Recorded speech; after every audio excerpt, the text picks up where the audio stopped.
Right.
ઓમ ઓમ ઓમ ઓમ ઓછો છે અવાજ નહીં ઓછો છે કોન્ટેક્ટ બરાબર છે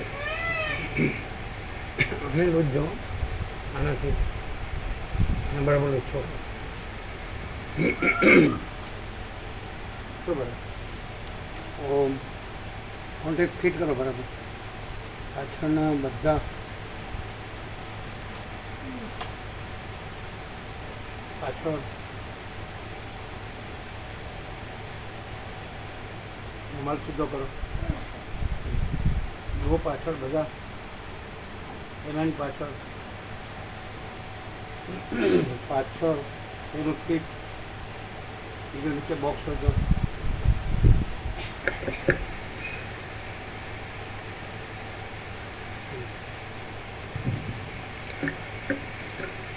ઓમ ઓમ હવે બરાબર સંભળાય છે અવાજ વધતો ઓછો જાડો પાતળો બરાબર છે બરાબર છે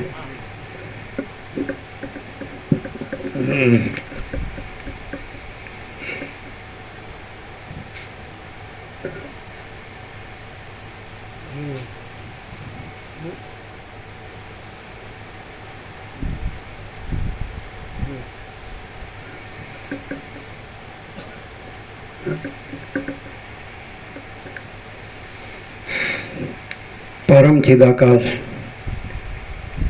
परम ज्योति अखंड ज्योति अनंत पूर्ण परम चिदाकाश परम शांति स्वयं सिद्ध स्वयं प्रकाश स्वयं पूर्ण स्वस्वरूप यही सब कुछ है, इसके सिवा कुछ नहीं है। शून्यवास अनंत कोटि महाकल्पो है ही नहीं। वह सिद्धराम वैराग्य प्रकरण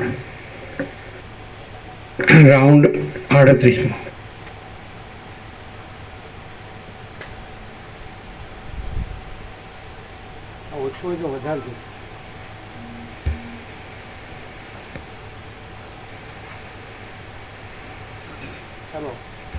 आद्य परब्रह्म सद्गुरु देव की जय।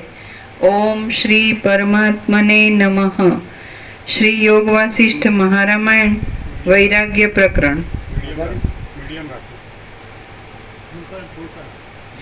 Page number 39, 39. મીડિયમ કરે તો વધારે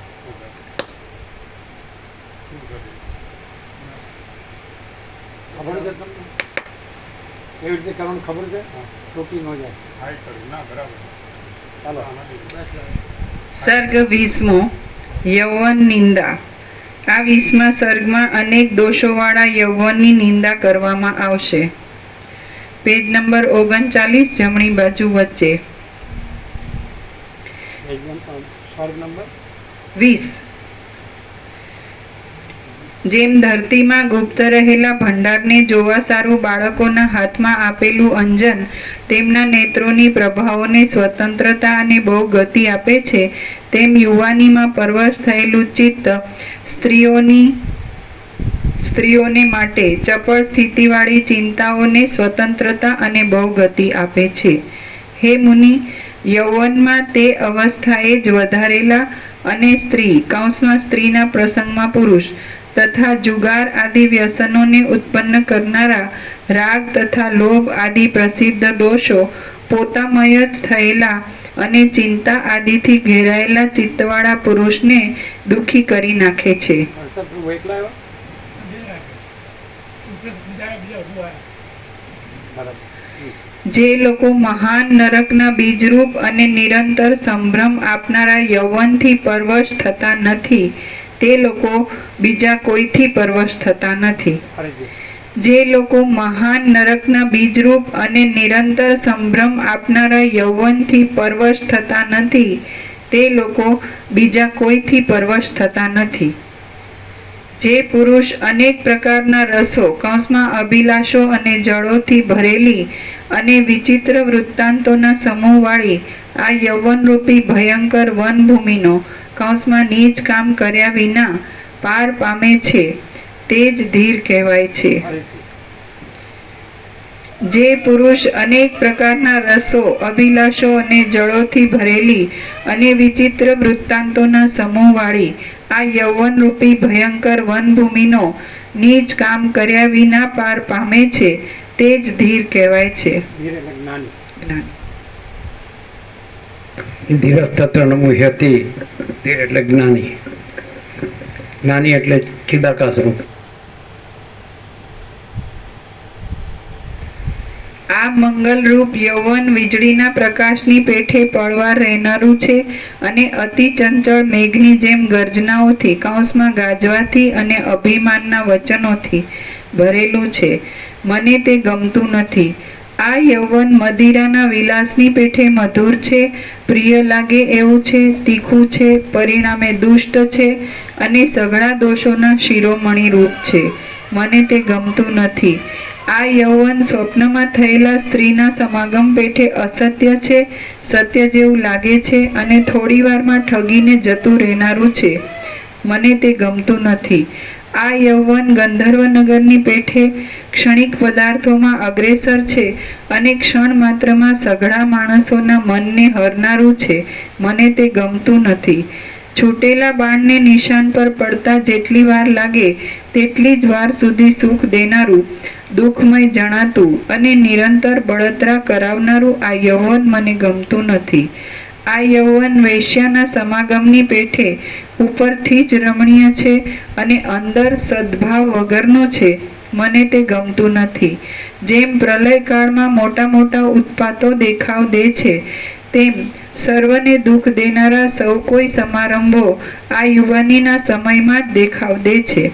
ભગવાન સદાશિવ ભયંકર આકૃતિવાળા છે, તો પણ હૃદયમાં અંધારું કરી દેનારી યૌવનમાં થતી અજ્ઞાનરૂપી રાત્રિથી ભય પામે છે. તેથી તે જ્ઞાનરૂપ ચંદ્રને ધરી રહ્યા છે. આ યૌવન સંબંધી મોહ શુભ આચારને અત્યંત ભૂલાવનારી અને બુદ્ધિને ભ્રંશ કરનારી મહાભ્રાંતિને ઉત્પન્ન કરે છે. યૌવનમાં પુરુષ વા સ્ત્રી, હૃદયમાં સ્ત્રી વા પુરુષ. યૌવનમાં પુરુષ વા સ્ત્રી, હૃદયમાં સ્ત્રી વા પુરુષના વિયોગથી ઉત્પન્ન થયેલા અસહ્ય શોકરૂપી અગ્નિથી જેમ ઝાડ દાવાનળથી બળે છે, તે મનુષ્ય યૌવન અવસ્થામાં કાંતાના વિયોગથી થયેલા અસહ્ય શોકાગ્નિથી બળે છે. બુદ્ધિ નિર્મળ હોય, વિશાળ હોય અને પવિત્ર હોય તો પણ તે વર્ષા ઋતુની નદીની જેમ યૌવનના સમયમાં મેલી થઈ જાય છે. કદાચ ઘાટા કલ્લોલવાળી ભયંકર નદીને ઓળંગી શકાય, પણ યુવાનીમાં ચપળ થયેલી અને તૃષ્ણાથી ઇન્દ્રિયોને ચપળ કરનારી ચિત્તની વૃત્તિને તો ઓળંગી શકાતી નથી. પેલી સ્ત્રી, એના પેલા પુષ્ટ સ્તન, પેલા વિલાસો અને પેલું સુંદર મોં, એવી ચિંતાઓથી યુવાનીમાં પુરુષનું મન જાજરૂ થઈ જાય છે. કૌંસમાં સ્ત્રીનું મન પુરુષના રૂપાદિની ચિંતાઓથી જાજરૂ થઈ જાય છે. કપાઈ ગયેલા જૂના ખડના તણખલાને જેમ કોઈ ગણનામાં લેતું નથી, તેમ સત્પુરુષો યુવાનીની ચંચળ તૃષ્ણાઓથી પીડાયેલા પુરુષને ગણનામાં લેતા નથી. કપાઈ ગયેલા જૂના ખડના તણખલાને જેમ કોઈ ગણનામાં લેતું નથી, તેમ સત્પુરુષો યુવાનીની ચંચળ તૃષ્ણાઓથી પીડાયેલા પુરુષને ગણનામાં લેતા નથી. મદથી ઘેરાયેલા અને દોષરૂપી મોતીને ધરનારા અભિમાનરૂપી મહાગજને યૌવન એ નિરંતર બંધાઈ રહેવાનો નાશકારી એક ખીલો છે.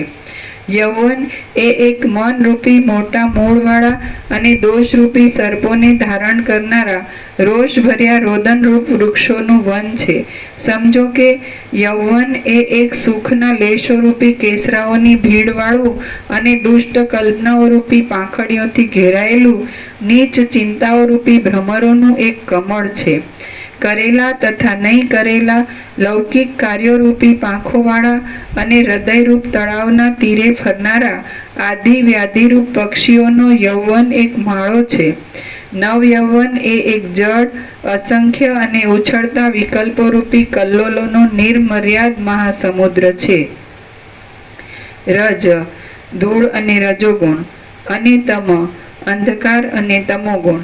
રજ અને તમને વ્યાપ્ત કરનારો યૌવનરૂપી વિષમ પવન ઘણા પ્રયત્નોથી સિદ્ધ થયેલા સઘળા ગુણોની, સદ્ગુણો અને કરોડિયાના જાળા. રજ અને તમને વ્યાપ્ત કરનારો યૌવનરૂપી વિષમ પવન ઘણા પ્રયત્નોથી સિદ્ધ થયેલા સઘળા ગુણોની સ્થિતિને ટાળી નાખવામાં સમર્થ છે. યૌવનરૂપી લુખા રજગણો મુખની કાંતિ બગાડી નાખે છે. પોતાની સાથે રહેલા ઇન્દ્રિયોના વિલાસરૂપી ચપળ કચરાઓથી અસહ્ય થઈ પડે છે અને બહુ જ ઊંચે ચડી જાય છે. મનુષ્યોને પ્રાપ્ત થયેલો પાપોની સંપત્તિઓના વિલાસરૂપી યૌવનનો ઉલ્લાસ દોષોનો સમૂહ જાગ્રત કરે છે અને સદ્ગુણોની પંક્તિને છેદી નાખે છે. રજોગુણ રૂપી પરાગને, ફૂલની રજ, રજોગુણ રૂપી પરાગને લીધે શરીરરૂપી કમળમાં જ ફર્યા કરતી બુદ્ધિરૂપ ચંચળ ભમરીને આ નવયૌવન રૂપી ચંદ્રમાં શરીરરૂપી કમળમાં જ બાંધીને મૂંઝવી દે છે. શરીરરૂપી કુંજમાં ઉત્પન્ન થયેલી અને બહુ જ વૃદ્ધિ પામેલી યૌવનરૂપી રમણીય લતા પોતાનામાં લાગેલ મનરૂપી ભ્રમરને મદયુક્ત કરી દે છે. શરીરરૂપી નિર્જળ ભૂમિમાં કામનારૂપી તાપથી યૌવનરૂપી ઝાંઝવાના પાણી દેખાય છે. તે તરફ દોડ્યા જતા મનરૂપી હરિણો વિષયરૂપી ખાડામાં પડી જાય છે. યુવાની શરીરરૂપી રાત્રિની ચાંદની છે, ચિત્તરૂપી સિંહની કેશવાળી છે અને જીવિતરૂપી સમુદ્રની લહર છે. હું તેથી સુખ પામતો નથી. યુવાની રૂપી શરદ ઋતુ દેહરૂપી જંગલમાં થોડાક દિવસ ફળ દેખાડે છે, તેનો વિશ્વાસ કરવો યોગ્ય નથી. ચિંતામણી જેમ અભાગી માણસના હાથમાંથી તરત જતો રહે છે, તેમ યૌવનરૂપી પક્ષી શરીરરૂપી વૃક્ષમાંથી તુરત ઉડી જાય છે. યૌવન જ્યારે જ્યારે ભારે ઊંચી સ્થિતિ પર ચડે છે, ત્યારે ત્યારે સંતાપ અને મનોરથો ભારે વૃદ્ધિ પામે છે અને તેથી મનુષ્યોનો કેવળ નાશ જ થાય છે. આ યુવાની રૂપ રાત્રિ જ્યાં સુધી સમૂળગી મટી ગઈ નથી, ત્યાં સુધી જ રાગ અને દ્વેષરૂપી પિશાચણીઓ વિશેષે કરીને ફર્યા કરે છે. અનેક પ્રકારના વિકારોથી વ્યાપ્ત થયેલું અને ક્ષણ માત્રમાં નાશ પામનારું આ બિચારું યૌવન મરવા પડેલા પુત્ર જેવું છે. તેનો તો શોક કરવો જ ઘટે છે. જે પુરુષ તેનો તો શોક કરવો જ ઘટે છે. તેનો તો શોક કરવો ઘટતો જ નથી. નાના ઘટે છે ભલે રહ્યો, પણ એટલે હું એમાં એનું શું શોક, જેમાં કાંઈ દમ નથી એમાં હું શોક કરવાનો એમ. ભલે અંદર સાચું છે બરાબર. જે કાંઈ ન હોય એનો હું હરખ ને હું શોખ, તેનો શોખ કરવો જ ઘટે છે. એટલે એ મરી ગયેલું જ છે એટલે એનો શોખ કરવો ઘટે છે.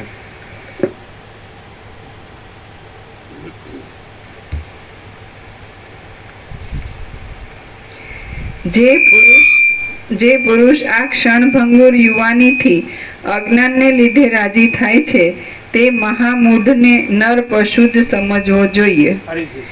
જે પુરુષ આ ક્ષણભંગુર યુવાનીથી અજ્ઞાનને લીધે રાજી થાય છે તે મહામૂઢને નર પશુ જ સમજવો જોઈએ. અજ્ઞાન અને અભિમાનથી જ પુરુષ મદોન્મત્ત યૌવનને સારરૂપ સમજીને તેમાં આસક્ત થાય છે. અજ્ઞાન અને અભિમાનથી જ પુરુષ મદોન્મત્ત યૌવનને સારરૂપ સમજીને તેમાં આસક્ત થાય છે.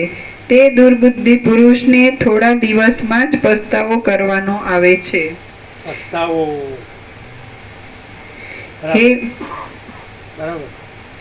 હે મહાત્મા, જેઓ યૌવનરૂપી સંકટમાંથી સહેજે પાર ઉતરી જાય છે તેઓ જ આ પૃથ્વીમાં પૂજ્ય છે. હે મહાત્મા, જેઓ યૌવનરૂપી સંકટમાંથી સહેજે પાર ઉતરી જાય છે તેઓ જ આ પૃથ્વીમાં પૂજ્ય છે. તેઓ જ મહાત્માઓ છે અને તેઓ જ સાચા પુરુષો છે. કદાચ મોટા મોટા મગરોની ખાંડરૂપ એવા સમુદ્રને સુખથી તરી શકાય, પણ રાગ દ્વેષાદી કલ્લોલોના બળથી છલકાતા અને દોષોથી ભરેલા અભાગ્યા યૌવનને સુખથી તરી શકાય નહીં. હે મુનીશ્વર, જેમ આકાશમાં સુંદર વૃક્ષોથી શોભી રહેલું, દેવતાઓના દયાથી પ્રસંગવાળું, દયાથી દીપતું અને ફળ પુષ્પાદિકની સંપત્તિવાળું ઉપવન જગતની અંદર બહુ જ દુર્લભ છે, તેમ આ મનુષ્ય જન્મમાં પણ વિનયોથી શોભી રહેલું, મહાત્માઓના પ્રસંગવાળું, દયાથી દીપતું અને સદ્ગુણોની સંપત્તિવાળું સુયૌવન પણ બહુ જ દુર્લભ છે. શ્રી યોગ વાસિષ્ઠ મહારામાયણમાં વૈરાગ્ય પ્રકરણનો યૌવન ગર્હા નામનો સર્ગ 20મો સમાપ્ત. સર્ગ 21મો, સ્ત્રીના શરીરની નિંદા. આ 21મા સર્ગમાં સ્ત્રીના શરીરની નિંદા કરવામાં આવશે.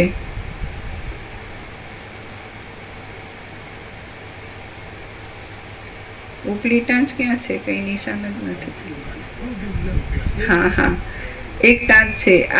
આ મનુષ્ય જન્મમાં પણ વિનયોથી શોભી રહેલું, મહાત્માઓના પ્રસંગવાળું, દયાથી દીપતું અને સદ્ગુણોની સંપત્તિવાળું સુયૌવન પણ બહુ જ દુર્લભ છે. એની નીચે ટાંચ છે. એવી જ રીતે યુવાન પુરુષે કે યુવાન સ્ત્રીએ પોતાનું યૌવન વ્યતીત કરવું જોઈએ. સર્ગ 21મો, સ્ત્રીના શરીરની નિંદા. આ 21મા સર્ગમાં સ્ત્રીના શરીરની નિંદા કરવામાં આવશે.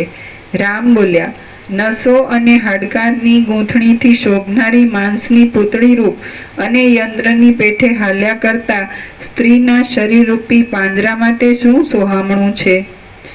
ચામડી, માંસ, લોહી અને પાણીને જુદા પાડીને સ્ત્રીના નેત્રોને જુઓ તો ખરા, તેમાં રમણીય પદાર્થ કયો રહે છે? અને છતાં તે ઉપર શા માટે ફોકટનો મોહ કરીએ? સ્ત્રીનું આ શરીર બહાર કેશથી અને અંદર લોહીથી ભરેલું છે. તે એ અત્યંત બીભત્સ શરીરનું વિવેકીને શું પ્રયોજન છે? હે મુનિ, સર્વ પ્રાણીઓના જે અંગોને ડોક્ટરને આખું શરીર વિજ્ઞાનની ખબર હોય, પણ રામ કે છે એવી ખબર હોય કેમ? બધી ખબર હોય તો પછી ખબર હોય તો એની વિરોધી કેવી રીતે અંદર હોય? આવું છે એમ ખબર હોય તો પછી શું રામ કે છે ખબર ન હોય? એ શું ન હોય? કેમ ન હોય? ડૉક્ટરોને તો અમે જોયું ખબર હોતી જ નથી.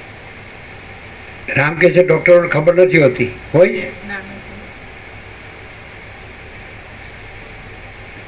કેવી રીતે ના હોય? શું કીધું? એનામાં એ સ્ત્રી શરીરની આસક્તિ હોય, વાસના હોય, ભોગ કરવાની વૃત્તિ હોય, એટલે એને આ એનોટોમીનું સાયન્સ બધું જ ન ખબર હોય છતાં ન જાણતો હોય. એવું કેવી રીતે બને? આ ખબર છે કે આમાં કાંઈ નથી, તો પછી એની વાસના કેવી રીતે હોય? એને એનો રાગ કે મોહ કે આસક્તિ કેવી રીતે હોય? એને ખબર તો છે કે આમાં કાંઈ નથી. ડૉક્ટરનો હોય એને ખબર ન હોય, પણ ડૉક્ટરને તો ખબર હોય ને શું હોય. એટલે આ એનું બાહ્ય દ્રષ્ટિ છે, એની આંતરદ્રષ્ટિ નથી. એટલે આ જે પ્રકાશથી જ્ઞાન છે રામનું છે, અનંત શુદ્ધ ચિદાકાશ છે, એટલે પરબ્રહ્મ પરમાત્મા છે, ત્યાંથી આ જ્ઞાન છે. અને આ દેહથી આનું જ્ઞાન છે. જે દેહ છે એ પુરુષનો હોય કે સ્ત્રીનો હોય તો પંચભૂતનો છે, આગળ તો સપ્ત ધાતુનો છે, સ્થૂળ સૂક્ષ્મ કારણ.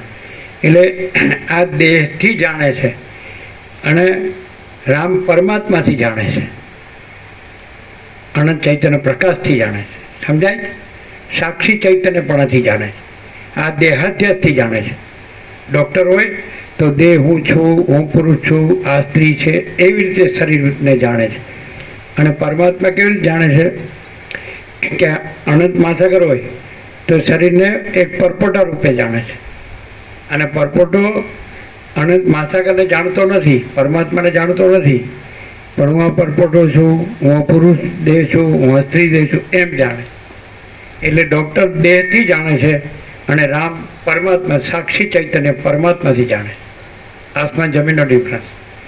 તો જો તમે સાક્ષી પરમાત્માથી આ જગતને જાણો તો કાંઈ ન લાગે, પણ તમે સાક્ષી પરમાત્માને પોતાને ભૂલીને પછી દેહથી પોતાને માનો કે હું આ દેહ છું, પુરુષ છું, સ્ત્રી છું,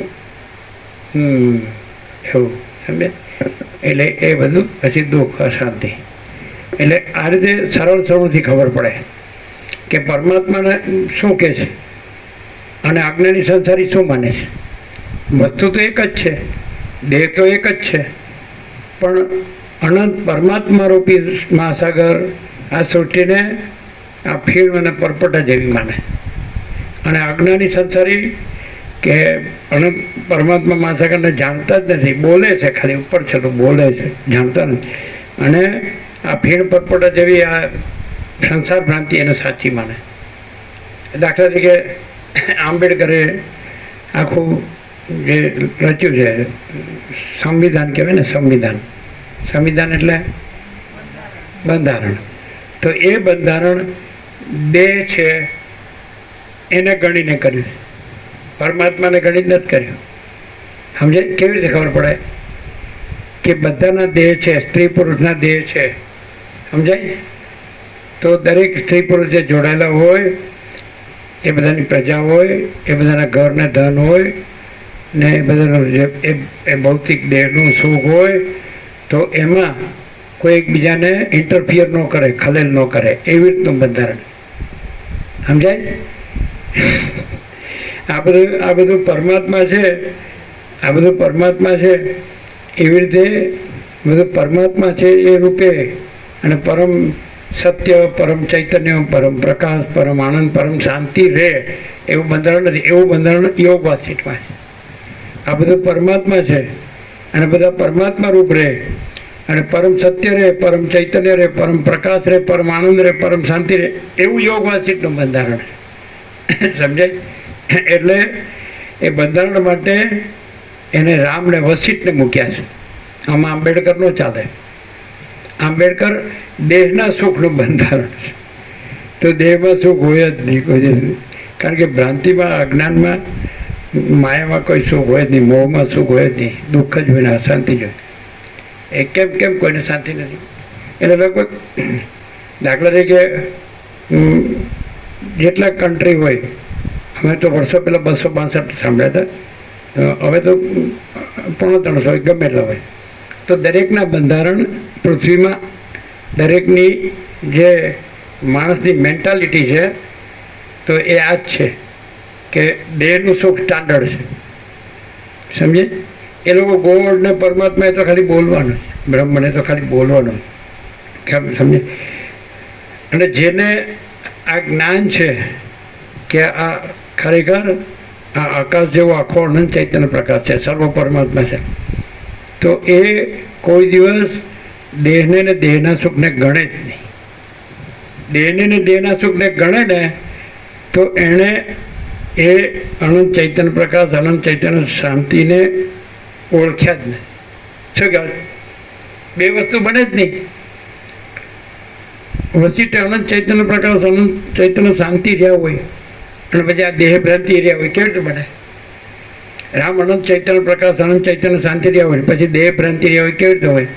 કે હું દેહ નથી, હું રામ નથી, માતા પિતા નથી, અને અયોધ્યા નથી, ને રાજ્ય ભોગો લક્ષ્મી નથી, ને જગતે નથી, કોઈ નથી, કાંઈ નથી, કાંઈ થતું નથી. અને કેવળ અનંત ચૈતન્ય પ્રકાશ પરમાત્મા છે. अनंत कोटि ब्रह्मांडो त्रसेणु जैसा भास है, भास हुआ नहीं, है नहीं, होगा नहीं, होता नहीं. એટલે આ બધું આકાશ જેવો આખો અનંત ચૈતન્ય પ્રકાશ, આખો અનંત એક જ મહાચૈતન્ય પ્રકાશ છે.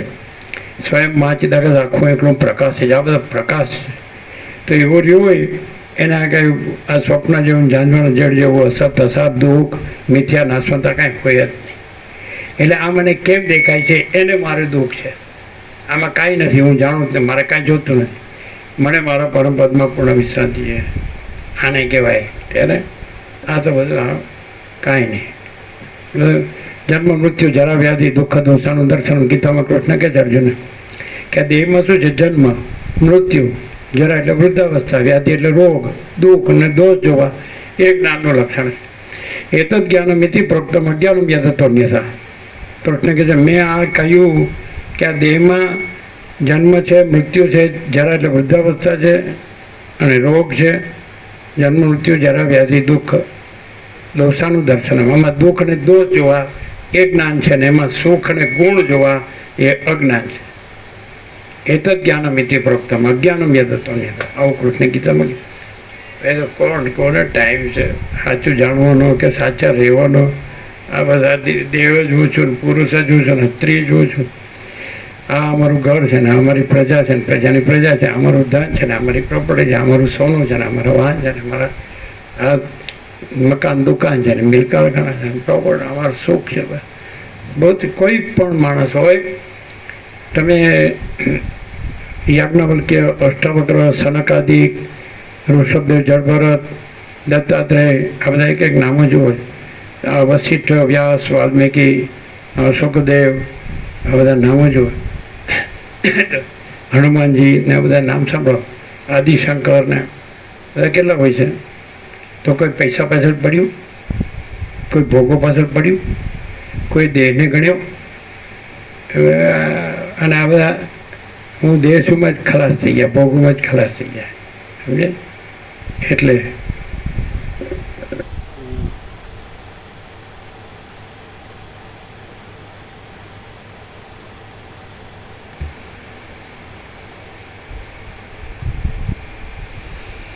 ચામડી, માંસ, લોહી અને પાણીને જુદા પાડીને સ્ત્રીના નેત્રોને જુઓ તો ખરા. તેમાં રમણીય પદાર્થ કયો રહે છે? અને છતાં તે ઉપર શા માટે ફોગટનો મોહ કરીએ? સ્ત્રીનું આ શરીર બહાર કેશથી અને અંદર લોહીથી ભરેલું છે. એ અત્યંત બીભત્સ શરીરનું વિવેકીને શું પ્રયોજન છે? હે મુનિ, સર્વ પ્રાણીઓના જે અંગોને વસ્ત્રોથી અને ચંદન આદિના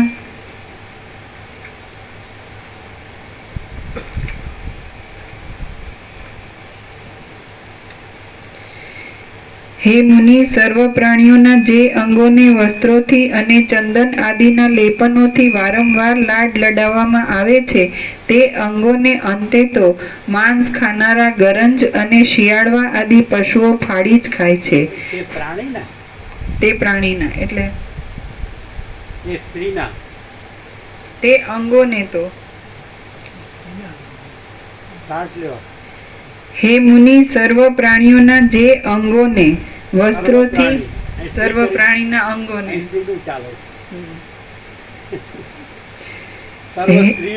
હા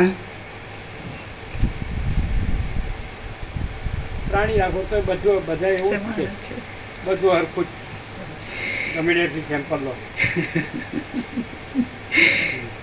હે મુનિ, સર્વ પ્રાણીઓના જે અંગોને વસ્ત્રોથી અને ચંદન આદિના લેપનોથી વારંવાર લાડ લડાવવામાં આવે છે, તે અંગોને અંતે તો માંસ ખાનારા ગરંજ અને શિયાળવા આદિ પશુઓ ફાડી જ ખાય છે. સ્ત્રીના જે સ્તનો ઉપર મેરુ પર્વતના શિખર ઉપરથી પડતા ગંગાજળના પ્રવાહ જેવી મોતીના હારોની હલક જોવામાં આવી હોય છે, તે જ સ્તનોને સમય પ્રાપ્ત થતાં કૂતરાઓ સ્મશાનોના ભાગોમાં અન્નના ગોળાની પેઠે ચપોચપ ખાઈ જાય છે. લોહી, માંસ તથા હાડકાથી જ બનેલા ઊંટના અંગોના વનમાં જે સંસ્કાર થાય છે, તે જ કામિનીના અંગોના પણ થાય છે. છતાં સ્ત્રી ઉપર આટલો આગ્રહ આમ શા માટે હોય? હે મુનિ, સ્ત્રીનું અંગ કેવળ ઉપરથી જોતા રમણીય છે એમ કલ્પવામાં આવે છે, પણ મને તો લાગે છે કે તે ઉપરથી પણ રમણીય નથી. કેવળ મોહને લીધે જ આ રમણીયપણું લાગે છે. ઉપરથી પણ રમણીય નથી કેવી કીધું? રામે કેવી રીતે કીધું? ઉપરથી પણ રમણીય નથી, એ કઈ રીતે કીધું? ના, ઉપરથી જોયે ને તો એમાં ચંચળતા ભ્રાંતિ સિવાય કાંઈ હોતું નથી, એમાં શાંતિ હોતી જ નથી. અને અહમ વાસના ભ્રાંતિની ગુલામીમાં સુખ ભ્રાંતિ જ હોય છે. ઉપરથી પણ જો તો એકે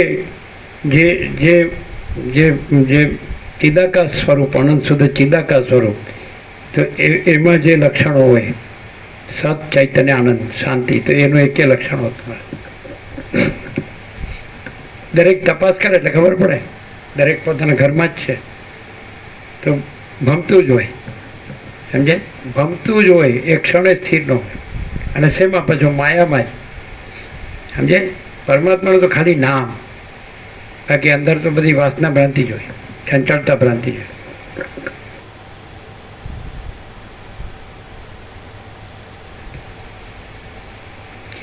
હે મુનિ, સ્ત્રીનું અંગ કેવળ ઉપરથી જોતા રમણીય છે એમ કલ્પવામાં આવે છે, પણ મને તો લાગે છે કે તે ઉપરથી પણ રમણીય નથી. કેવળ મોહને લીધે જ આ રમણીયપણું લાગે છે. મદિરા અને સ્ત્રી એ બંને મદ તથા મદનને લીધે ભારે ઉલ્લાસ આપનારા છે અને અનેક વિકારોથી ભરેલા છે. બંનેમાં ભેદ જ શો છે? હે મુનિ, સ્ત્રીઓ રૂપી ખીલાઓમાં મદને લીધે સૂઈ ગયેલા પુરુષો રૂપી હાથીઓ શાંતિના વચનો રૂપી દ્રઢ અંકુશો વાગવા છતાં જાગ્રત થતા નથી.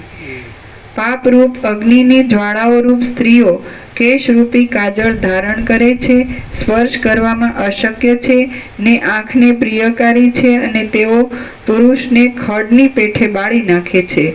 ઉપરથી રસવાળી જણાતી છતાં વાસ્તવિક રીતે રસ વિનાની કૌંસમાં એટલે ઉપરથી સુંદર દેખાતી છતાં પરિણામે દારૂણ ફળ આપનારી સ્ત્રીઓ છેટે સળગતા નરકરૂપ અગ્નિઓને પણ લાકડાની પેઠે ઉત્તેજન આપે છે.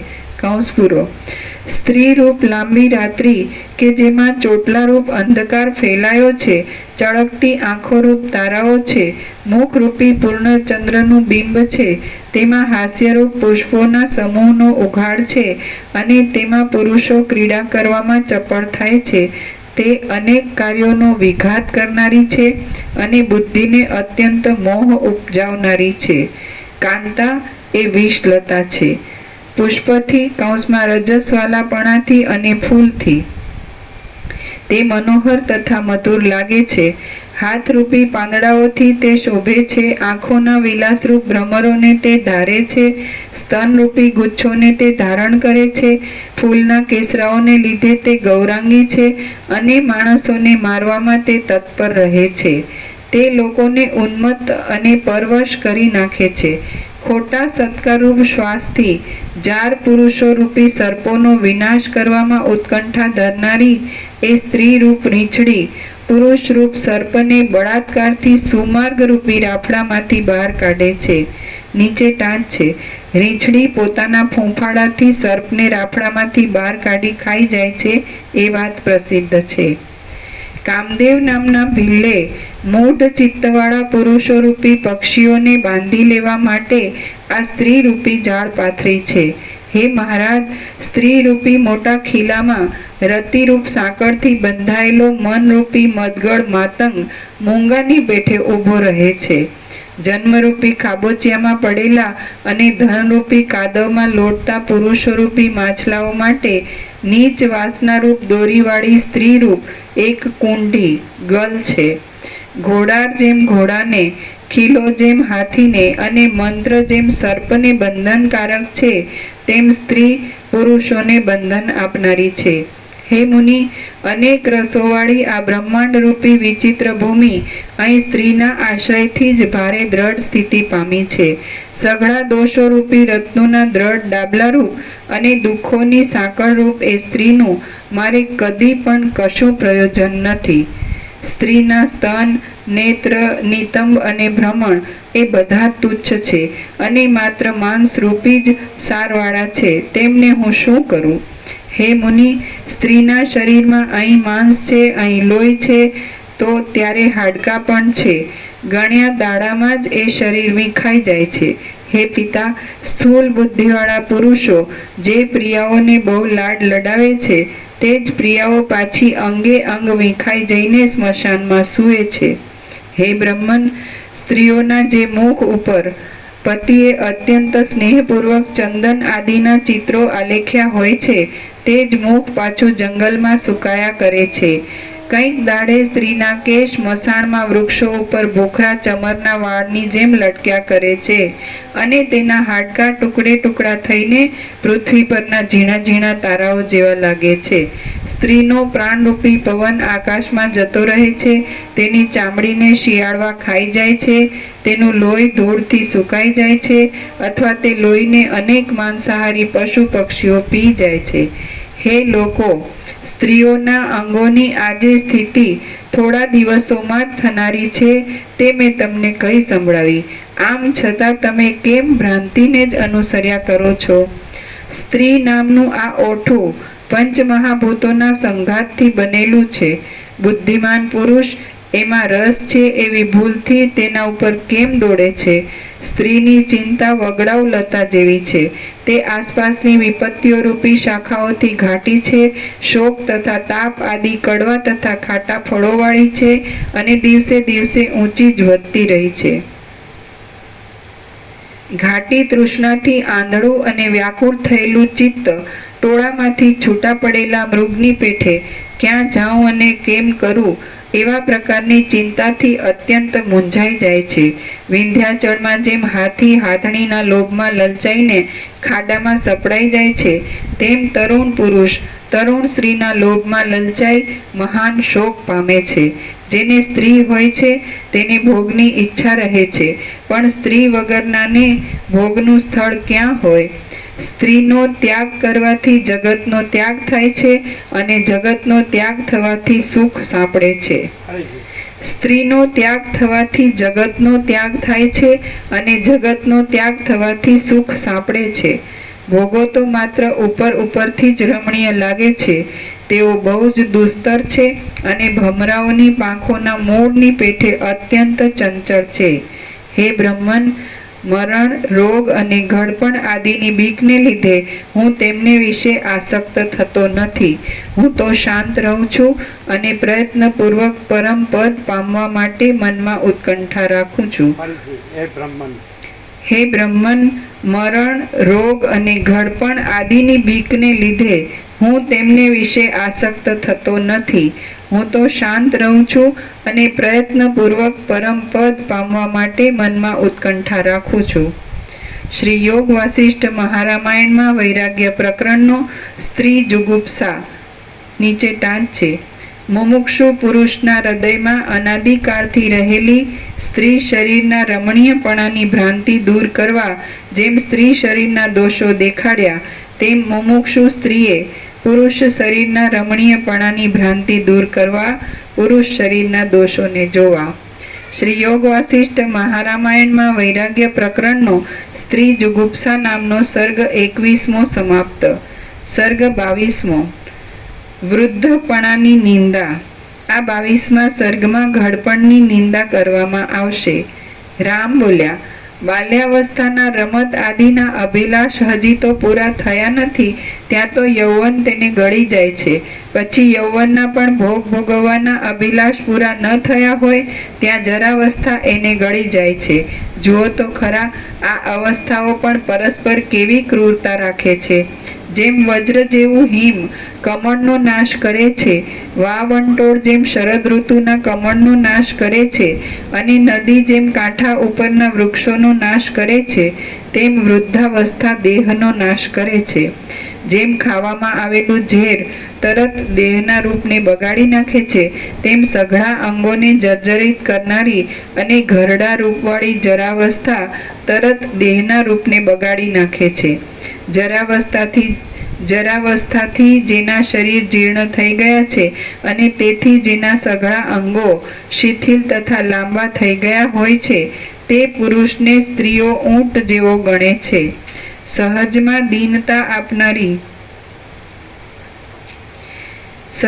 દીનતા આપનારી જરાવસ્થા જ્યારે માણસને પકડી પાડે છે ત્યારે શોકથી પરાભવ પામેલી સ્ત્રીની પેઠે બુદ્ધિ તે માણસને છોડીને નાસી જાય છે. દાસો, પુત્રો, સ્ત્રીઓ, બાંધવો અને સંબંધીઓ જેમ ઘેલા માણસની હાંસી કરે છે, તેમ તેઓ વૃદ્ધાવસ્થાએ ધ્રુજાવેલા માણસની પણ હાંસી કરે છે. જોવા પણ ન ગમે એવા ખડખડી ગયેલા, રાગપણું પામેલા અને સદ્ગુણ તથા શક્તિથી રહિત થયેલા વૃદ્ધ પુરુષરૂપી જીર્ણ ઝાડ ઉપર મહાન તૃષ્ણારૂપી ગીત પક્ષી આવીને બેસે છે. દીનતા આદિ દોષોથી ભરેલી, લાંબી, હૃદયમાં બળતરા આપનારી અને સઘળી આપત્તિઓની મુખ્ય સખી હોય તેવી એ તૃષ્ણા ઘડપણમાં વધે છે. હાય હાય, હવે પરલોક માટે મારે શું કરવું એવી ચિંતાથી અત્યંત દારૂણ અને જેનો ઉપાય બની શકે નહીં એવો ભય ઘડપણમાં વધે છે. હું રાગ કોણ માત્ર છું, હું શું કરું, હું કેવી રીતે કરું, હવે તો હું મૂંગો જ બેસી રહું એવા પ્રકારની દીનતા ઘડપણમાં આવવા લાગે છે. મારા સંબંધીઓ મને કેવી રીતે ખાવાનું આપશે, ક્યારે આપશે અને કેવું સ્વાદિષ્ટ આપશે એવી ચિંતાઓથી આ વૃદ્ધાવસ્થા ઘરડા માણસના ચિત્તને બાળ્યા કરે છે. ઘડપણમાં ખાવાની તૃષ્ણા ઘણી જ વધે છે, પણ ખાઈ શકાતું નથી અને અશક્તપણાને લીધે વૃદ્ધનું હૃદય બળ્યા કરે છે. જેમાં પોતે નિવાસ કર્યો છે તે દેહરૂપી વૃક્ષને મળમૂત્રાદિકથી બગાડનારી અને કાયારૂપી વૃક્ષને માથે બેઠેલી જરારૂપ બુઢી બગલી રોગરૂપી સર્પથી ઘેરાઈને ચીસો પાડે છે. ત્યાં તો મૂર્છારૂપી અંધકારને ઈચ્છનારો મૃત્યુરૂપી ઘુવડ ત્યાં ક્યાંકથી આવી પહોંચેલો જણાય છે. જેમ સાયં સંધ્યાને પ્રકટ થયેલી જોઈ અંધકાર તેની પછવાડે દોડ્યો આવે છે, તેમ શરીરમાં જરાને પ્રકટ થયેલી જોઈને મૃત્યુ તેની પછવાડે દોડ્યું આવે છે. હે મુનિ, દેહરૂપી ઝાડને વૃદ્ધાવસ્થારૂપી ફૂલ બેઠા છે એ દૂરથી પણ જોઈને મરણરૂપી વાંદરો તેના ઉપર વેગપૂર્વક તરાપ મારે છે. કદાચ ઉજ્જડ નગર પણ શોભે, કપાઈ ગયેલી લતાઓવાળું ઝાડ પણ શોભે અને વરસાદ વિનાનો દેશ પણ શોભે, પરંતુ જરાથી જર્જરિત થયેલો દેહ કદી શોભતો નથી. ઉધરસરૂપી રણકારા કરતી જરારૂપ ગીધ પંખીણી માણસરૂપી માંસને ક્ષણ માત્રમાં ગળી જવા માટે તેના ઉપર ઝડપભેર તરાપ મારે છે. જેમ કોઈ નાની છોકરી કમળને જોતા જ આતુર થઈને બે ઘડીમાં તેને માથેથી પકડીને ચીરી નાખે છે, તેમ વૃદ્ધાવસ્થા દેહને જોતા જ આતુર બનીને જરાવારમાં તેને માથેથી પકડીને ચીરી નાખે છે. જેમ સિસકારા કરાવનારો અને ધૂળથી બરડ થયેલો શિયાળાનો પવન ઝાડના પાંદડાને જર્જરિત કરીને ફાડી નાખે છે, તેમ સિસકારા કરાવનારી અને રોગરૂપી ધૂળથી બરડ થયેલી આ વૃદ્ધાવસ્થા શરીરને જર્જરિત કરી ફાડી નાખે છે. જરાની ઝપટથી જર્જરિત થયેલો દેહ હિમના સમૂહો પડવાથી કરમાઈ ગયેલા કમળ જેવો લાગે છે. જરારૂપ ચાંદની જ્યાં માથારૂપી પર્વત ઉપર ઉદય પામે છે, ત્યાં તે વાયુ અને ઉધરસ રૂપ રાત્રિ વિકાસી કમળોને પ્રફુલ્લિત કરી દે છે. માણસના માથારૂપ કોળાને પાકેલું અને જરારૂપી ખારથી ભૂખરું થયેલું જોઈને તેના પર સ્વામિત્વ ધરાવનારો કાળ તેને ખાઈ જાય છે. જ્યારે આયુષ્યરૂપી પ્રવાહ મહાવેગથી ચાલવા લાગે છે, ત્યારે જરારૂપી જાહ્નવી આ શરીરરૂપી કાંઠે રહેલા વૃક્ષોના મૂળોને મહા ઉદ્યોગપૂર્વક કાપવા માંડે છે. શરીરરૂપી માંસને ખાવા ઈચ્છતી જરારૂપી મહા ઉદ્ધત બિલાડી વિષયરૂપી ખાડાને ખોદનારા યૌવનરૂપી ઉંદરને ખાઈ જાય છે અને અત્યંત આનંદમાં આવી જાય છે. આ દેહરૂપી જંગલમાં જરારૂપ શિયાળ ચીસો પાડે છે ત્યારે જેવું ભૂંડું થાય છે તેવું ભૂંડું જગતમાં બીજા કોઈ પણ ઉત્પાતથી થતું નથી. ઉધરસ તથા શ્વાસરૂપ છીમછીમાટવાળી અને દુઃખરૂપી ધુમાડાથી મૂંઝવી દેનારી આ જરારૂપી જ્વાળા જેના શરીરમાં બળતી હોય તેને બળેલો જ સમજવો. હે પિતા, જેના પાંદડા ધોળા થઈ ગયા હોય છે એવી પાતળી ફૂલવેલ જેવી જીર્ણતાથી વાંકી વળી જાય છે. હે પિતા, જેના પાંદડા ધોળા થઈ ગયા હોય છે એવી પાતળી ફૂલવેલ જેમ જીર્ણતાથી વાંકી વળી જાય છે તેમ જેના અવયવો ફીક્કા પડી ગયા હોય છે એવી માણસોની આ પાતળી દેહરૂપી વેલ ઘડપણથી વાંકી વળી જાય છે. હે મુનિ, મરણરૂપી માતંગ જરારૂપી કપૂરથી ધોળી થયેલી કાયારૂપી કેળ વૃક્ષને તુરંત ઉખેડી નાખે છે. હે મુનિ, મરણરૂપી રાજા આવવાને સજ્જ થાય છે ત્યારે જરારૂપી ધોળા ચામરવાળી રોગો તથા ઉદ્વેગોની સેના આગળથી જ નીકળે છે. હે મુનિ, જુઓ, જેઓ કોઈ પણ શત્રુઓથી યુદ્ધમાં જીતાયા ન હોય અને પર્વતની ગુફામાં પેસી ગયા હોય તેઓ પણ જરારૂપ બુઢી રાક્ષસીથી થોડી વારમાં જ જીતાઈ જાય છે. જરારૂપી હિમ પડવાથી શરીરરૂપી ઘર વાંકું વળી જાય છે અને ઇન્દ્રિયરૂપી બાળકો તેમાં કાંઈ પણ ક્રિયા કરી શકતા નથી. લાકડીરૂપ ત્રીજા પગવાળી અને વારંવાર ઠેસો ખાતી જરારૂપી બુઢી વેશ્યા ઉધરસ અને અધોવાયુરૂપ મૃદંગ વાગતા નાચ્યા કરે છે. આ સંસારરૂપી રાજાને વ્યવહાર કરવાના ગંધોથી નીચે ટાંચે ચંદન આદિ સુગંધો અને અધોવાયુ આદિ દુર્ગંધો. આ સંસારરૂપી રાજાને વ્યવહાર કરવાના ગંધોથી ભરેલી દેહરૂપી સભામાં માથા પર રહેલી જરારૂપી ચામરની શોભા ઝળકી રહે છે. હે મુનિ, જીવિતની આશારૂપ તળાવમાં રહેલું શરીરરૂપી નગર વૃદ્ધાવસ્થારૂપી ચંદ્રના ઉદયથી ધોળું થઈ જાય છે એટલે તરત જ મરણરૂપી કુમુદ તેમાં ખીલી આવે છે. જરારૂપી કળી ચૂનાના લીંપણથી ધોળા થયેલા શરીરરૂપી અંતઃપુરમાં અશક્તિ, પીડા અને આપદા એ ત્રણ રાણીઓ ઘણા સુખથી રહે છે. હે મુનિ, પ્રાણીઓના શરીરોમાં મરણના અગ્રણી રૂપ ઘડપણ અવશ્ય આવીને પોતાનો પ્રભાવ દેખાડે છે. એવા શરીરમાં મને મંદમતીવાળાને શો વિશ્વાસ આવે? હે પિતા, ઘડપણ આવ્યા છતાં પણ જીવવું એવો દુરાગ્રહ આ દુઃખમય જીવિતમાં રાખવો જ વ્યર્થ છે. કારણ કે જગતમાં કોઈથી પણ નહીં જીતાયેલી એ વૃદ્ધાવસ્થા માણસોના સઘળા મનોરથોને ધૂળ ધાણી કરી નાખે છે.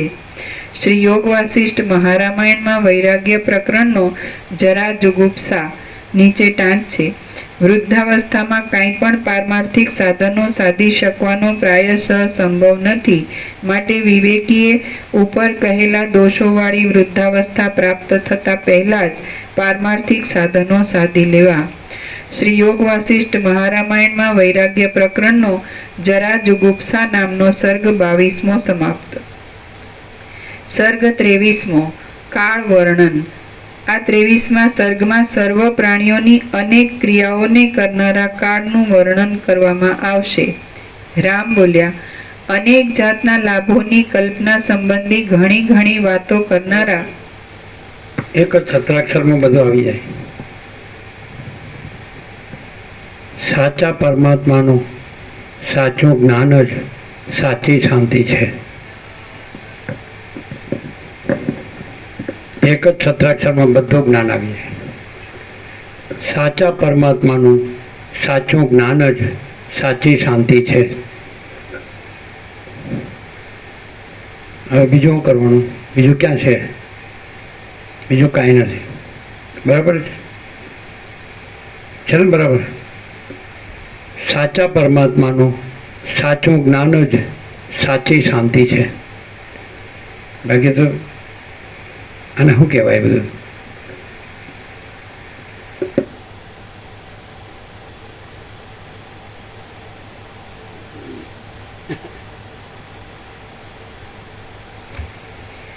સર્ગ 23મો કાળ વર્ણન. આ 23મા સર્ગમાં સર્વ પ્રાણીઓની અનેક ક્રિયાઓને કરનારા કાળનું વર્ણન કરવામાં આવશે. રામ બોલ્યા, અનેક જાતના લાભોની કલ્પના સંબંધી ઘણી વાતો કરનારા દેહાભિમાની લોકોએ શત્રુ મિત્ર અને રાગ દ્વેષ આદિ અનેક ભેદોથી આ બ્રહ્માંડના છિદ્રમાં ખોટી પકડને અત્યંત દ્રઢ કરી મૂકી છે. ઝાડની પેઠે દૂરથી પણ ખેંચી લઈને બાંધી દેનારા વિષયોના પાંજરા જેવા આ દેહમાં વિવેકી પુરુષોને કેમ જ વિશ્વાસ આવે? એ તો બાળક જ અરીસામાં પ્રતિબિંબિત થયેલા ફળને ખાવાની ઈચ્છા કરે. કેટલાકને આવા ક્ષુદ્ર સંસારમાં તુચ્છ સુખની આશા હોય છે, પણ કાળરૂપી ઉંદર તે આશારૂપી તંતુને અશેષે કાતરી નાખે છે.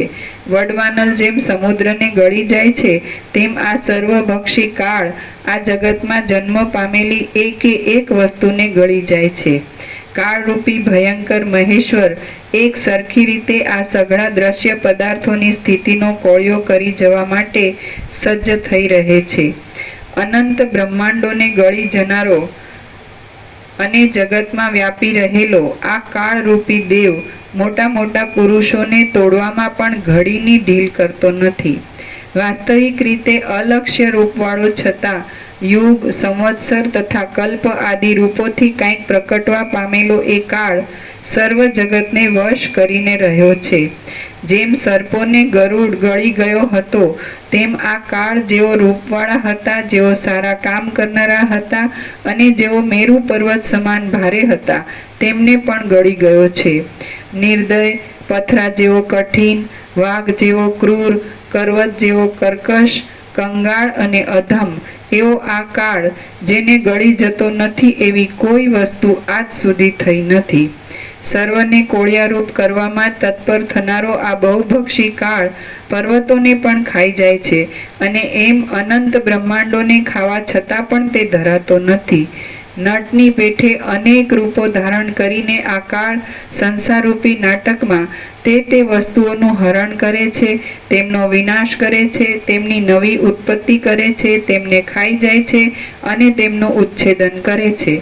પોપટ જેમ દાડમના બીજોને ફોલીને ખાઈ જાય છે, તેમ કાળ જગતમાં જુદા જુદા રહેલા પદાર્થોને વીખીને નિરંતર ખાયા કરે છે.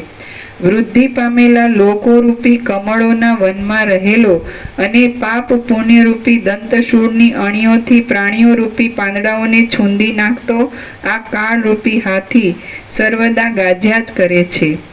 જેમનું મૂળ બ્રહ્મા છે અને દેવતાઓ ફળ છે, એવા બ્રહ્માંડો રૂપી વૃક્ષોવાળા બ્રહ્મરૂપી વિશાળ વનમાં કાળ ચારે બાજુ વ્યાપીને રહેલો છે. રાત્રિઓ રૂપી ભમરાવાળા અને દિવસ રૂપી ફૂલવાળા વર્ષો, કલ્પો તથા એમના અંતર્ગત કળારૂપ લતાઓની પૂર્ણ રચના કર્યા કરતો આ કાળરૂપી પુરુષ કદી પણ કાયર થતો નથી. હે મુનિ, આ ધુતારાઓના શિરોમણી રૂપ કાળ ભેદાતો નથી, બાળતા બળતો નથી અને દેખાતા છતાં પણ દેખાતો નથી. વિસ્તાર પામેલો આ કાળ ભારે મનોરથની પેઠે એક પલકારામાં કોઈ વસ્તુને એકદમ ઉત્પન્ન કરે છે અને કોઈ વસ્તુનો એકદમ નાશ કરી નાખે છે. કથોલી રીતભાતવાળી અને પ્રાણીઓના કષ્ટથી જ પુષ્ટ થતી પોતાની ચેષ્ટાથી આ કાળ દેહાદિકના અધ્યાસવાળા જીવોને સ્વર્ગ તથા નરક આદિમાં ફેરવ્યા કરે છે. પોતાનો સ્વભાવ કેવળ પેટ ભરવાનો જ હોવાથી એ કાળ ખડ, ધૂળ, ઇન્દ્ર, મેરુ, પાંદડા અને સમુદ્ર વગેરે સઘળા પદાર્થોને ગળી જવા સારું સજ્જ રહે છે. આ કાળમાં જ પૂરું ક્રૂરપણું છે, પૂરું લોભીપણું છે, પૂરું દુર્ભાગ્યપણું છે અને પૂરું ચપળપણું છે. જેમ બાળક બે દડા ઉછાળીને પોતાના આંગણામાં રમે છે, તેમ કાળ પણ જાણે પોતાની લીલાથી સૂર્ય તથા ચંદ્રને ઉછાળીને આકાશમાં રમે છે. કલ્પ પૂરો થાય છે ત્યારે એ કાળરૂપી કાપાલિક સઘળા પ્રાણીઓનો વિનાશ કરીને અને પગ સુધી તેમના હાડકાની માળાઓ પહેરીને નાચ્યા કરે છે.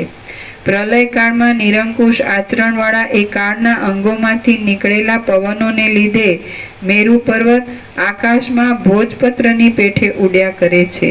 એ કાળ રુદ્ર થઈને પાછો ઇન્દ્ર, બ્રહ્મા, શુક્ર તથા કુબેર રૂપ થાય છે અને વળી પાછો કોઈ રૂપ નહીં એવો થઈ જાય છે.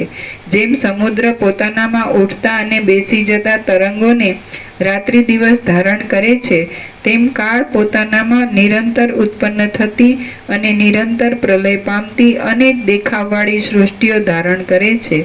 જેમ કોઈ માણસ વૃક્ષોમાંથી પાકા ફળોને પાડ્યા કરે છે, તેમ કાળ મહાકલ્પોમાંથી પાકેલા દેવ તથા દૈત્યોના સમૂહોને પાડ્યા કરે છે. આ કાળ બ્રહ્માંડો રૂપી ફળોવાળું ઉંબરાનું એક મહાવૃક્ષ છે. તે ફળો વારંવાર પડ્યા કરે છે અને તેમાં પ્રાણીઓ રૂપી મચ્છરો ગણગણ્યા કરે છે. પ્રાણીઓની ક્રિયારૂપ પ્રિયતમાની સાથે રહીને આ કાળ બ્રહ્મરૂપી ચાંદનીને લીધે પ્રફુલ્લિત થયેલી જગતરૂપ કુમુદિનીથી પોતાના શરીરને વિનોદ કરાવે છે. જેમ મોટો પર્વત અનંત તથા અપાર બ્રહ્મરૂપી માયાથી પોતાના ઊંચા શરીરને ટકાવીને રાખે છે, તેમ કાળ પણ અનંત અને અપાર બ્રહ્મરૂપી માયાથી પોતાના ઊંચા શરીરને ટેકવીને રહ્યો છે. આ કાળ કોઈ સ્થળે અંધારા જેવું કાળું કાર્ય કરે છે, કોઈ સ્થળે વિસ્તારવાળું ઉજળું કાર્ય કરે છે અને કોઈ સ્થળે એ બંનેથી જુદા જ સ્વભાવવાળું કાર્ય કર્યા કરે છે.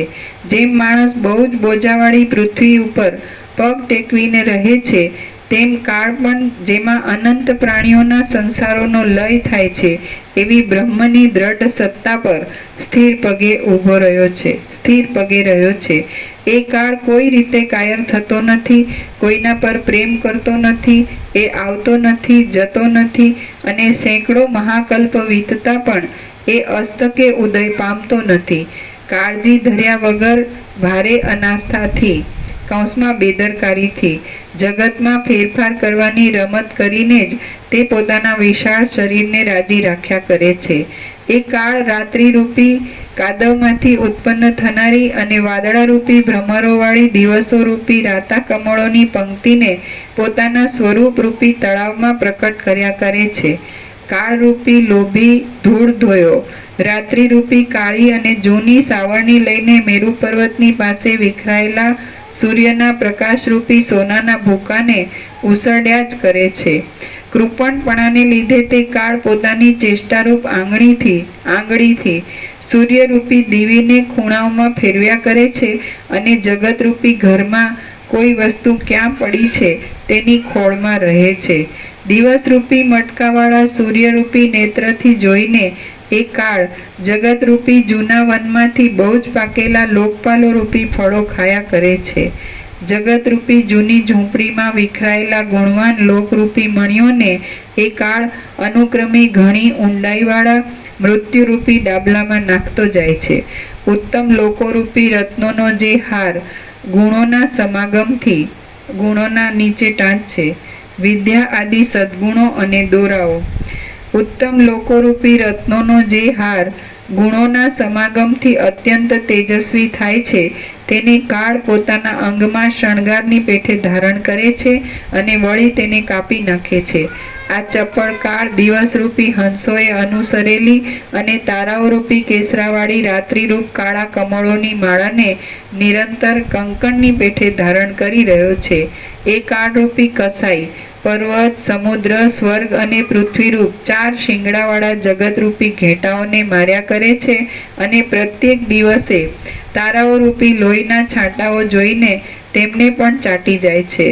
ચંદ્રની પેઠે જુવાનીરૂપ કમલિનીને સંકોચ આપનારો અને કેસરી સિંહની પેઠે આયુષ્યરૂપી હાથીઓને ફાડી નાખનારો આ કાળ જેનું હરણ ન કરતો હોય એવી તુચ્છ કે અતુચ્છ કોઈ પણ વસ્તુ નથી. જીવોને ચૂર્ણરૂપ કરીને મૃત્યુના મુખમાં નાખનારા પ્રલયરૂપી ક્રીડા વિલાસ કરીને કાળ પોતે કાર્ય પદાર્થોના અભાવવાળો થાય છે. પ્રલય વખતે તે અજ્ઞાનરૂપ પદાર્થનો પ્રકાશ કરનારા બ્રહ્મ ચૈતન્યથી નિજ સ્વરૂપમાં વિશ્રાંતિ લે છે, એટલે તેનાથી તે જુદો જ પ્રતીત થતો નથી. પ્રલય વખતે તે અજ્ઞાનરૂપ પદાર્થનો ના ઠીક છે. પ્રલય વખતે તે અજ્ઞાનરૂપ પદાર્થનો પ્રકાશ કરનારા બ્રહ્મ ચૈતન્યથી નિજ સ્વરૂપમાં વિશ્રાંતિ લે છે, એટલે તેનાથી તે જુદો જ પ્રતીત થતો નથી. એ પ્રમાણે પ્રલયમાં વિશ્રાંતિ લઈ તે પાછો સૃષ્ટિના સમયમાં પોતે જ જગતનો કરતા, ભોગતા, સંહાર કરનાર અને સ્મરણ કરનાર આદિ સઘળા રૂપવાળો થાય છે. અકળ બુદ્ધિથી પણ જેમના રહસ્યને કોઈ કળી શકતું નથી એવા સારા નરસા સઘળા પ્રકારના શરીરોને પ્રકટ કરતો અને વળી તેમને તરત જ લીન કરી નાખતો આ કાળ અહીં ક્રીડા કર્યા જ કરે છે. સર્વ લોકોમાં એ કાળનું બળ પ્રસિદ્ધ જ છે. નીચે ટાંક છે. એવા બળવાન કાળનું સ્મરણ રાખી મુમુક્ષુએ પોતાના આત્માનો સાક્ષાત્કાર જેમ બને તેમ શીઘ્ર કરી લેવો જોઈએ. એવા બળવાન કાળનું સ્મરણ રાખી મુમુક્ષુએ પોતાના આત્માનો સાક્ષાત્કાર જેમ બને તેમ શીઘ્ર કરી લેવો જ જોઈએ. શ્રી યોગ વાસિષ્ઠ મહારામાયણમાં વૈરાગ્ય પ્રકરણનો કાલાપવાદ નામનો સર્ગ 23મો સમાપ્ત. પ્રસાદ આપી દેવા.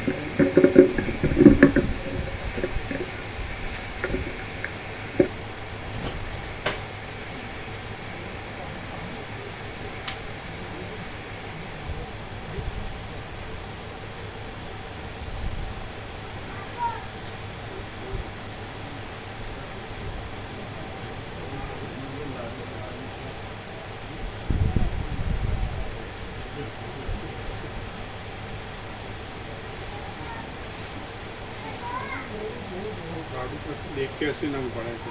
પૂનમના દિવસ બનાવે છે ને જે લાડુ પ્રસાદ 81 નંગ પડે છે. ચાલો પૂનમના દિવસ બનાવે પૂનમ એ જતા રહે. ના પડ્યા છે એ તો જતા રહે. એ લઈ ગયા હતા, એ 17 લઈ ગયા હા હતા, 17 લઈ ગયા હતા એ તો પ્રસાદ પડે, પણ હજુ 81 પડે છે. સવારે બાળકો નાખીએ કે સવારે બાળકો પણ આવે ને. હા કાલે સવારે તો નામ પ્રસાદ છે ને એટલે સત્સંગમાં આવવાના છે બાળકો. પ્રભુનો પ્રસાદ બરાબર. આવવાના છે એટલે એમને જ આપી દઈશું. આમ તો બધાને આપેલા જ છે. આમ બધાને આપી દે. કોઈક બાકી બરાબર. હા સવારે બાળકો પણ આવે. બરાબર.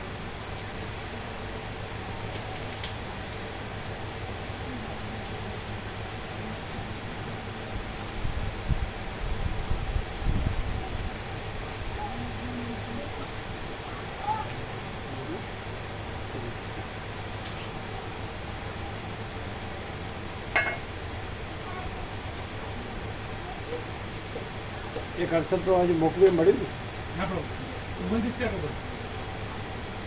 બની જશે ને.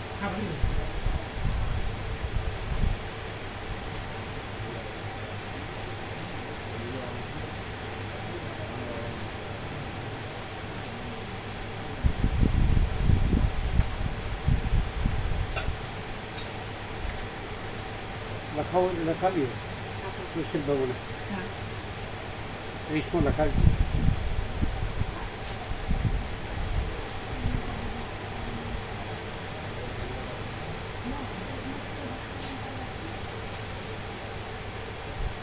હમણાં કીધું સત્તાક્ષર બરાબર છે ને. હા.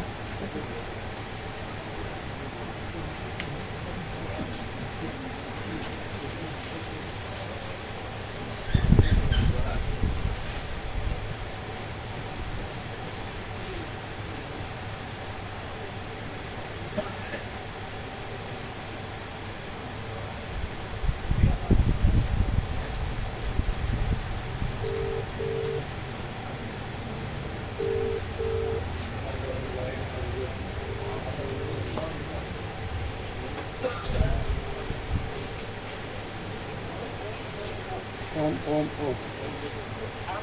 હિતેશ પ્રભુ હાજર હશે ને હજી તો એક સત્રાક્ષર આપી દઈએ. હા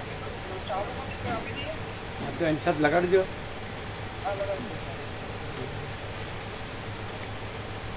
એટલે હાલ બની જશે સત્રાક્ષર છે એટલે.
ઓમ ઓમ ઓમ.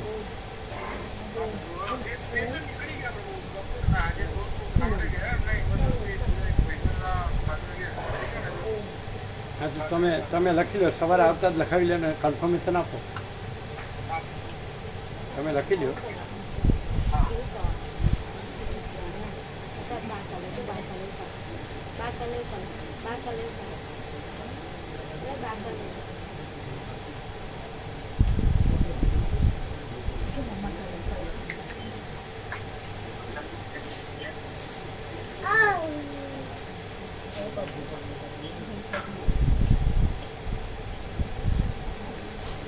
એ આ મૂકી દીધો પ્રસાદ લઈ લો.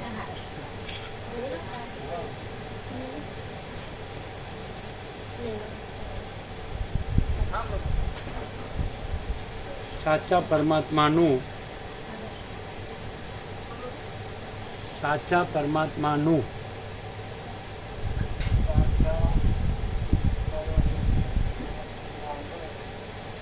સાચું જ્ઞાન જ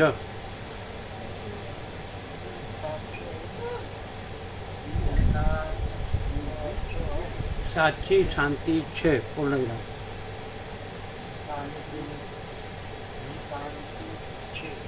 સાચી શાંતિ છે. બોલી જાઓ.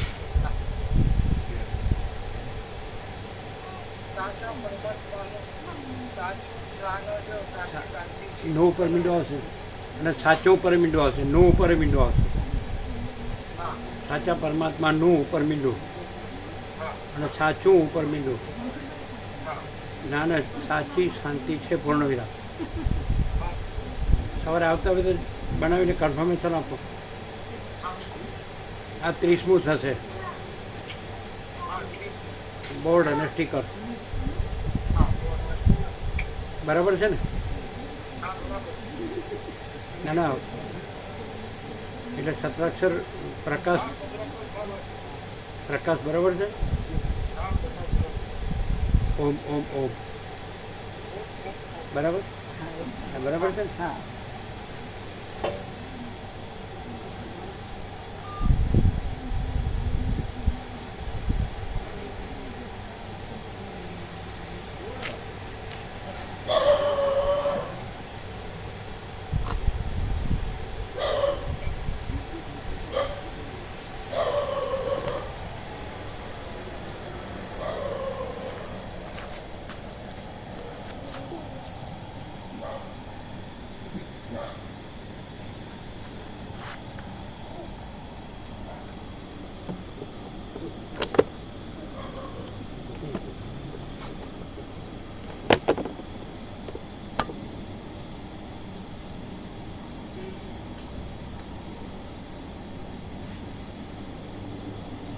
આ સત્રાક્ષર બરાબર છે.